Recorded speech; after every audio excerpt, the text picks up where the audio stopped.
morning mga ka-ergan, mga ka-DIY. Malapit na pong matapos ang ginagawa ko pong bulb housing assembly. Yan po.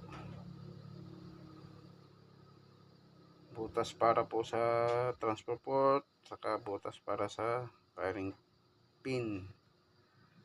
Mahaba po ito. Nasa 1 1/4 of an inch at saka po M18 by 1.5 mm ang thread. Ayan po.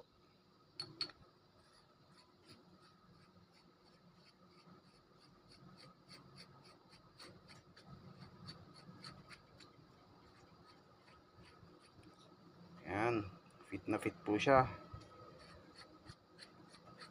Mahaba po yan para po mas safety at mas matibay. Ayan po, maraming salamat po.